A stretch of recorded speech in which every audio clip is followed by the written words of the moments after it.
आज की क्लास के अंदर हम कैश फ्लो स्टेटमेंट का फुल फ्लेज क्वेश्चन कैसे सॉल्व करना है वो सीखने वाले हैं। And we are starting with this question, question number 43, TS Grewal.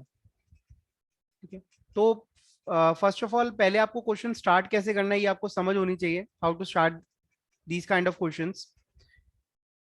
देखिए, following is the balance sheet of Fine Products Limited as on 31 March 2020। ठीक है, तो आपको जो यहाँ पर कैश फ्लो स्टेटमेंट बनानी आएगी वो आएगी 19-20 की, करंट ईयर की। ये आपका प्रीवियस ईयर है और ये आपका करंट ईयर है। ठीक है, नेक्स्ट, यहां पर आपको बैलेंस शीट को समझना है। बैलेंस शीट के अंदर क्या क्या चीजें गिवन है, equity and liabilities. The liability side is on the top और बॉटम वाला जो पार्ट होता है दैट इज एसेट साइड। तो इक्विटी एंड लायबिलिटीज के अंदर आपको शेयर होल्डर्स फंड दिया होता है।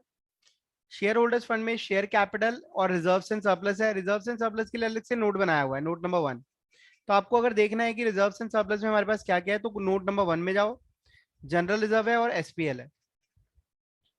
करंट लायबिलिटी ट्रेड पेबल्स दिया हुआ है। अदर करंट लायबिलिटीज दी हुई है। Short term provision note number 2 में बताया हुआ है। शॉर्ट टर्म प्रोविजन में क्या क्या है, तो शॉर्ट टर्म प्रोविजन में है हमारे पास प्रोविजन फॉर टैक्स। ठीक है, इसके बाद एसेट साइड पे नॉन करंट एसेट्स गिवन है, टैंजिबल एसेट इज गिवन, और नोट नंबर 3 के अंदर टैंजिबल एसेट्स हमें बताए गए हैं कौन कौन सी एसेट्स हमारे पास हैं। ठीक है, और टैंजिबल एसेट्स के अंदर हमारे पास है लैंड एंड बिल्डिंग और plant and machinery. Okay, after that intangible assets के अंदर हमारे पास सिर्फ गुडविल है। नॉन करंट इन्वेस्टमेंट्स हैं। करंट एसेट्स में इन्वेंट्रीज, ट्रेड रिसीवेबल और कैश एंड बैंक बैलेंसेस हैं। This is our balance sheet. और हमें बैलेंस शीट गिवन होती है, बैलेंस शीट से ही हमें कैश फ्लो स्टेटमेंट बनानी होती है। इसके बाद लास्ट में एडिशनल इंफॉर्मेशन भी गिवन है, और क्या है, propose dividend on equity for the shares for the year ended 31 मार्च 2019 और 2020 का 39,000 और 45,000। तो ये प्रीवियस ईयर का है और ये करंट ईयर का डिविडेंड है। प्रपोज को मतलब हम फाइनल डिविडेंड भी कहते हैं। You are required to prepare cash flow statement. तो इस तरह के जो क्वेश्चंस होते हैं वो उनमें ज्यादातर एडजस्टमेंट नहीं होती, एडिशनल इंफॉर्मेशन के अंदर कुछ दिया ही नहीं हुआ, तो इजी है। अब इसको हमने स्टार्ट कैसे करना है, देखो सबसे पहले मेक अ फॉर्मेट। ठीक है, फॉर्मेट हमें बहुत अच्छे से बनाना है इसका। देखिए, तो सबसे पहले आपने यहां लिखना है कैश फ्लो स्टेटमेंट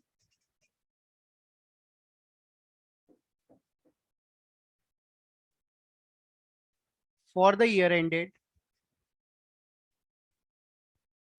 31 मार्च 2020। ठीक है जी, इसके बाद इस फॉर्मेट को आपने फिल करना है। First column is for particulars, then these two columns will show the amount. इसके अंदर हमारा फर्स्ट पार्ट जो है that is cash flow from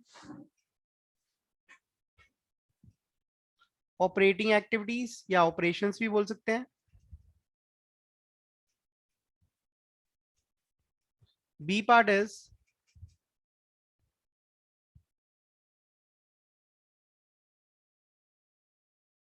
is cash flow from investing activities,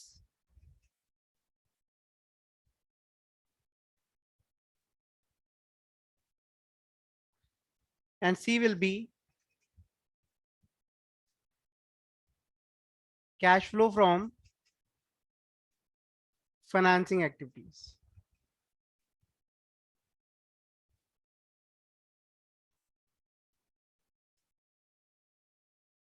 start हम किससे करते हैं, स्टार्ट हम करेंगे करंट ईयर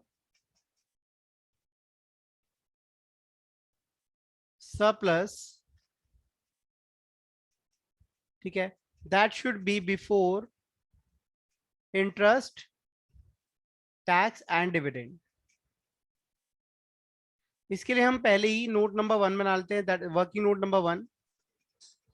ठीक है, वर्किंग नोट नंबर 1 बनाएंगे।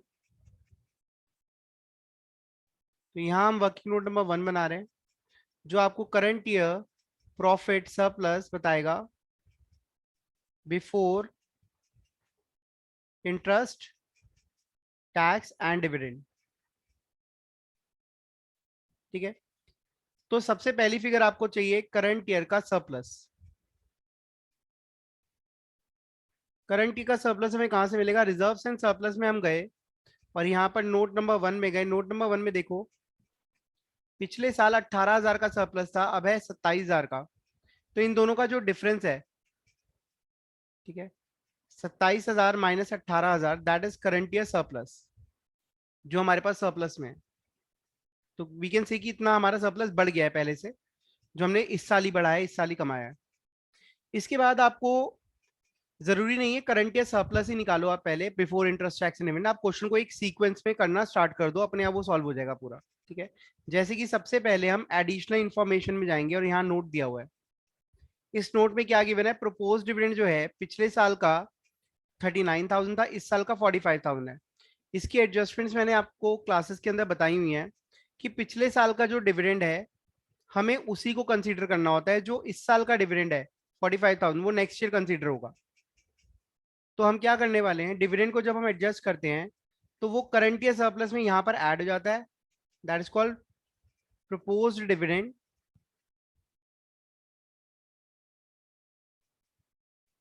39,000 यहाँ ऐड हो जाएगा। यहाँ ऐड होने का कारण क्या है? क्योंकि एक नॉन ऑपरेटिंग इवेंट है और इसको हम लेस करेंगे प्रपोज्ड डिविडेंड या final dividend paid. Dividend paid, ठीक है, विच डिविडेंड इट इज? फाइनल और प्रपोज डिविडेंड है 39,000, यहाँ ये लेस हो जाएगा। तो कह सकते हैं ऑपरेटिंग में ऐड हो गया और फाइनेंसिंग में इसको हमने लेस कर दिया।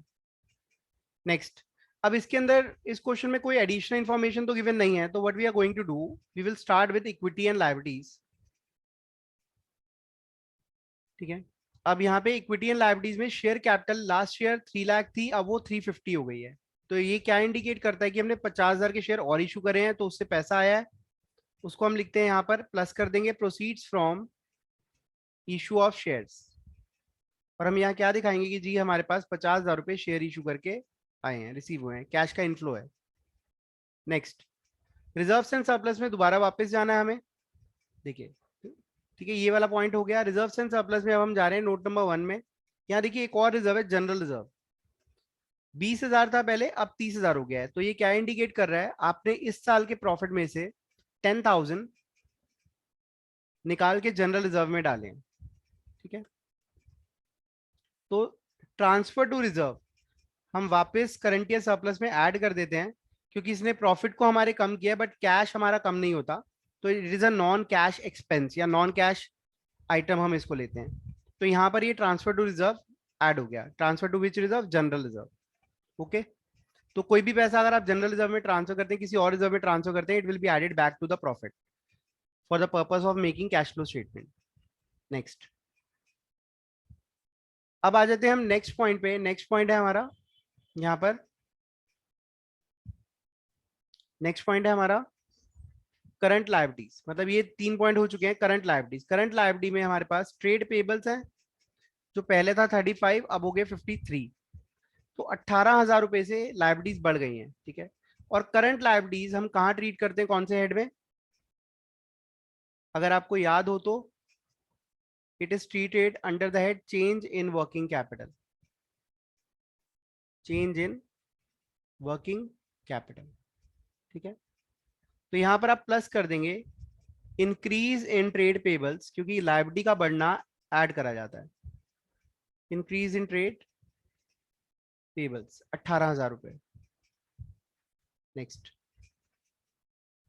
इसके बाद अदर करंट लायबिलिटी है। अदर करंट लायबिलिटी 8,000 से 6,000 हो गई है, तो ये 2,000 रुपए कम हो गई है। ठीक है, तो ये माइनस होगा, क्योंकि करंट लायबिलिटी का कम होना it is considered as cash outflow. यहाँ आ जाएगा डिक्रीज इन। अच्छा, आप इंक्रीज डिक्रीज ना लिख के सिर्फ ट्रेड पेबल भी लिख सकते हैं, या सिर्फ अदर करंट लायबिलिटी भी लिख सकते हो, इतनी आपको फ्रीडम है।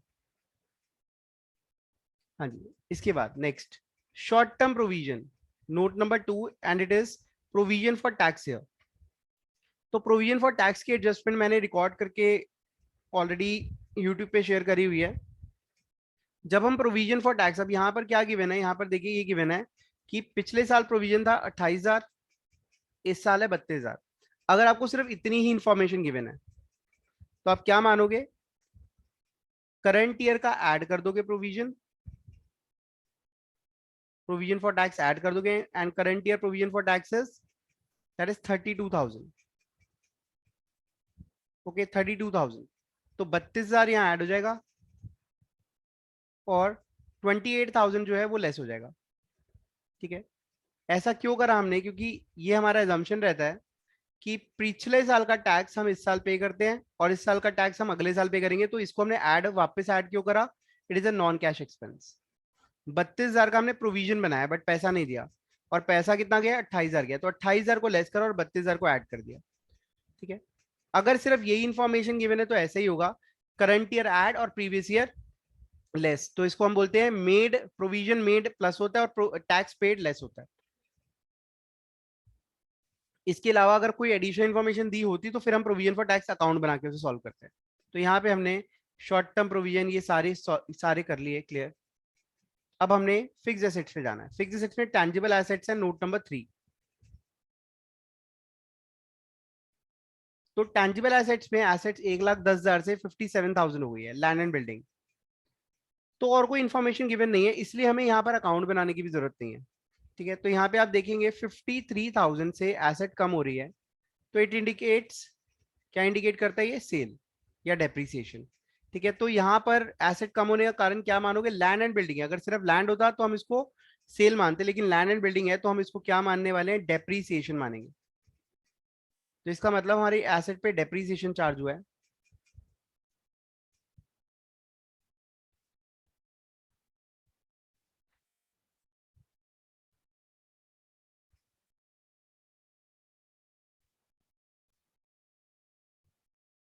सो यहाँ पे आ जाएगा ऑपरेटिंग एक्टिविटीज में depreciation on land and building, हम यहाँ ऐड कर देंगे, तो ये आ जाएगा 53,000 यहाँ ऐड हो जाएगा। It is a non cash expense. Plant and machinery की अगर हम बात करें, वो 90,000 से 1,90,000 हो गई है, तो 1,01,000 से प्लांट एंड मशीनरी बढ़ गई है। अब देखो, अगर प्लांट एंड मशीनरी इंक्रीज हो रही है तो इसका मतलब हमने प्लांट एंड मशीनरी परचेज करी है, तो इसको हम यहाँ पर लेस कर देंगे इन्वेस्टिंग में, purchase of plant and machinery, because plant and machinery fix assets को खरीदना is a part of investing activity. तो ये हो जाएगा 1,01,000।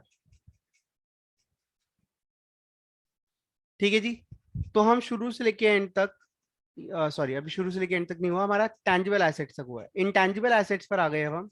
इंटैंजिबल एसेट्स में दिया हुआ गुडविल।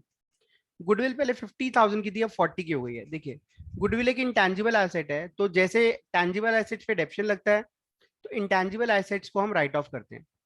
तो यहाँ पे आपने गुडविल को राइट ऑफ करा है, तो लिखेंगे गुडविल रिटर्न ऑफ, 10,000 रुपए से गुडविल राइट ऑफ हो गई, तो ये भी ऐड हो गया यहाँ पे। नेक्स्ट, अब आ गए यहाँ पे इन्वेंट्रीज। इन्वेंट्रीज 57,000 की थी, अब 39 की रह गई है, तो करंट एसेट्स फॉल हो रही है, करंट एसेट का फॉल होना is added, that is increase in inventories. कितने से फॉल हुई है, ये फॉल हुई है हमारी 57 और 19, तो ये 18,000 रुपए से फॉल हुई है, तो 18,000 यहाँ ऐड हो जाएगा। नेक्स्ट, अब यहाँ पे देखिए ट्रेड रिसीवेबल्स जो हैं, ट्रेड रिसीवेबल 75 से 1,08,000 हो गए हैं, so there is increase of around 33,000, 33,000 रुपए का इंक्रीज हुआ है, तो ये लेस हो जाएगा, लेस। ठीक है, माइनस, तो यहाँ ट्रेड रिसीवेबल्स लिख दिया मैंने और इसको यहाँ माइनस करा। ट्रेड रिसीवेबल्स करंट एसेट का जो बढ़ना है हमें लेस करना है, 33,000। नेक्स्ट, अब हमारे पास कैश एंड बैंक बैलेंस बचा है। कैश और कैश इक्विवेलेंट को हम लास्ट में ट्रीट करते हैं, ये कैश फ्लो स्टेटमेंट में अभी कहीं नहीं आएगा, लास्ट में आएगा। अब देखिए, 9,000 प्लस 39, 48 प्लस 10, 58, 60, 90,000 आपका current year profit before interest tax and dividend आ रहा है, तो ये 90,000 यहाँ हमने शो कर दिया। 53 प्लस 10 दैट इज 63,000 आ गया यहाँ पर। अब देखिए, यहाँ पर आपने इनका टोटल लिखना है, that is called operating profit before change in working capital that is 1,53,000।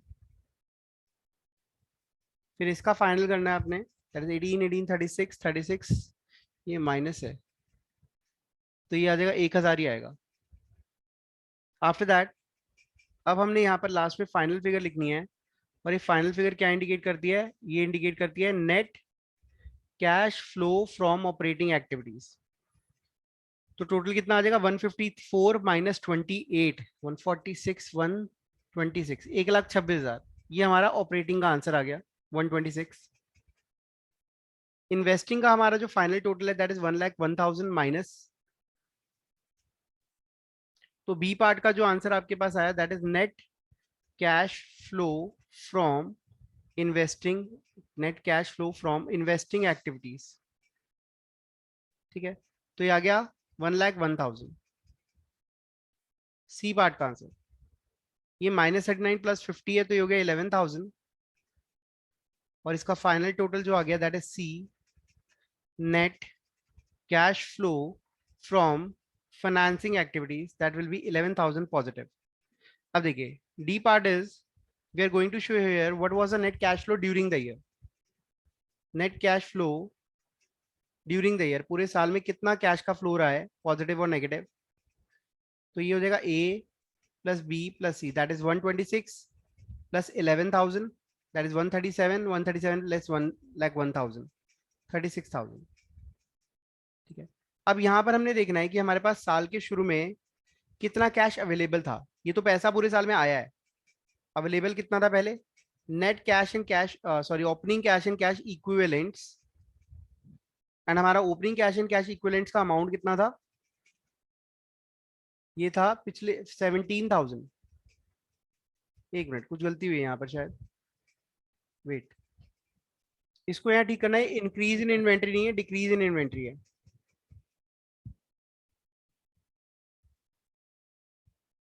देखिए तो ये आइडेंटिफाई, एक एरर आइडेंटिफाई हुआ है यहाँ पे, हमारी एक चीज स्किप हुई थी और वो है यहाँ पर ये रही, नॉन करंट इन्वेस्टमेंट हमसे स्किप हो गई थी यहाँ पर, 10,000 से 35,000 हो रही है सॉरी, तो 10,000 टू 35,000 हो रही है। तो 10 से 35 हो रहा है, इसका मतलब हमने नॉन करंट इन्वेस्टमेंट्स को परचेज करा है, तो ये इसको भी हम इन्वेस्टिंग एक्टिविटी में शो करेंगे that is purchase of non current investments. ठीक है, एनसीआई, तो ये 25,000 यहाँ माइनस हो गया, तो दैट विल बी 1,26,000 माइनस। ठीक है, तो ये आ जाएगा 11,000, 11,000। ओके, तो इसको ठीक कर लेना। इसके बाद ओपनिंग कैश अपने पास कितना है, ओपनिंग कैश है 17,000 था। ठीक है, 17,000। देखिए 11,000 इस साल हमें रिसीव हुआ, 17,000 पहले से था, तुम्हारा closing cash and cash equivalent कितना होना चाहिए, आपकी जेब में 17,000 पहले से था, 11,000 अब आया है, तो टोटल होना चाहिए 28,000। और अगर आप देखें तो ये यहाँ मैच कर गया, हमारा closing cash and cash equivalent 28,000 ही है। ठीक है, तो इसका मतलब इसी से मैंने आइडेंटिफाई करा था कि हमसे कोई गलती हुई, 17,000 पहले था तो, और अब 28 हो रहा है, इसका मतलब पूरे साल में सिर्फ 11,000 ही आया है, तो ये 11,000 ही हमारा आंसर है, यही आना चाहिए। अगर हमारा कैश फ्लो 11,000 नहीं आ रहा, ठीक है, तो गलती है, तो ये 11,000, मतलब आप क्वेश्चन को शुरू करने से पहले आंसर बता सकते हो कि इसका आंसर क्या है। 17,000 का कैश था, 28,000 अब हो गया है, तो मतलब 11,000 का पैसा आना चाहिए पूरे साल में। तो यहाँ पे हमारा आंसर 11,000 आया, तो ये आंसर ठीक था। अगर कुछ और आता तो वो आंसर गलत होता। होप आपको एक क्वेश्चन समझ आया होगा, अगर कोई डाउट है तो प्लीज आस्क।